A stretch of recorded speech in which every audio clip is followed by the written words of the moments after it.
মাশাআল্লাহ, আমরা মসজিদে নববী শরীফ থেকে 313 নম্বর গেট দিয়ে এসে দেখছি এই জায়গায় মসজিদে আলী মসজিদে আবু বকর সিদ্দিক রাদিয়াল্লাহু তাআলা আনহু, মসজিদে আবু বকর সিদ্দিক রাদিয়াল্লাহু তাআলা আনহুর সেই পবিত্রতম ঘর মুবারক ছিল। সেই ঘর মুবারকে মসজিদ বানানো হয়েছে। সুবহানাল্লাহ, আল্লাহু আকবার। অনেকে নামাজ আদায় করছে, আমরা নামাজ পড়লাম, বরকতের জন্য 2 রাকাত নফল আদায় করলাম। সুবহানাল্লাহ। আর এই সাইডে আমরা যাব এখন।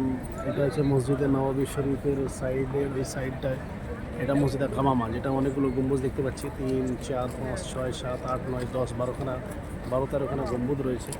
এটা মসজিদে গামামা। হযরত গামামা রাদিয়াল্লাহু তাআলা আনহু হুজুর সাল্লাল্লাহু খাস সাহাবী ছিলেন এবং আল্লাহ রসুলকে অনেক সময় সাথ দিয়েছেন, সাহায্য করেছেন। তাই সেই গামামা রাদিয়াল্লাহু তাআলা আল্লাহর নবীর আশিক দেওয়ানা ছিলেন। ওনার নামে মসজিদটা বানানো হয়েছে।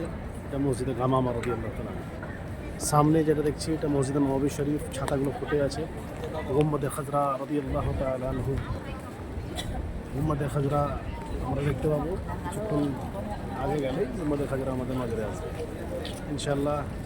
খুব মনোরম দৃশ্য ফজরের নামাজের পরে। এই আমরা একটু এই সাইডে এসেছি। আল্লাহ তাবারক ওয়া তাআলার কাছে দরখাস্ত, রব্বুল আলামিন প্রত্যেককে মদিনাতুল মুনাওয়ারায় তুমি নিয়ে আসার তৌফিক ইনায়েত করো, আমিন। আখিরু দাওয়ানা আলহামদুলিল্লাহ।